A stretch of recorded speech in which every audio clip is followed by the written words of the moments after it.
فاسألوا أهل الذكر إن كنتم لا تعلمون. يسأل السائل حفظكم الله يا معالي الشيخ ويقول: ما هي السلفية؟ السلفية هم من كانوا على مذهب السلف الصالح من الصحابة والتابعين والقرون المفضلة، هؤلاء هم السلفية. السلفية ليست ادعاء أو انتسابا، وإنما هي حقيقة. فالذي ينتسب إلى السلفية لا بد أن يدرس عقيدة السلف، يتعلمها على العلماء تعلما صحيحا بالتفصيل حتى يكون سلفيا حقيقة ويستقيم عليها، يتعلمها ويستقيم عليها حتى يكون سلفيا حقيقيا، ولا يكون سلفيا ادعاء. كثير من الناس يدعون السلفية الآن، ولو سألتهم عن مذهب السلف وما هم عليه ما استطاع الإجابة، وإنما كالذي يقول: سمعت الناس يقولون شيئا فقلته.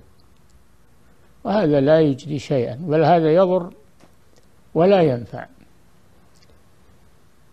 الله جل وعلا قال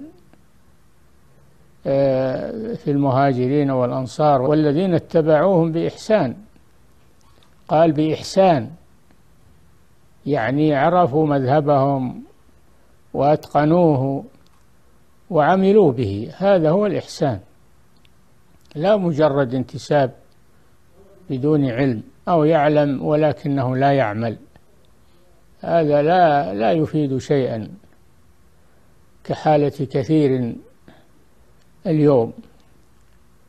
الواجب أن تدرس عقيدة السلف في المدارس والمعاهد والكليات وفي المساجد، وأن تعلن في خطب الجمع وفي الإذاعة ووسائل الإعلام حتى تعرف وتنتشر ويعمل الناس بها على علم بها وبصيرة بها.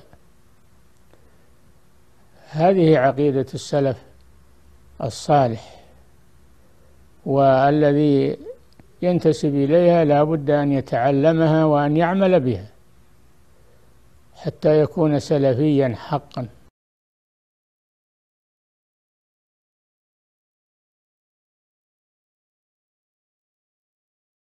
توحید خالص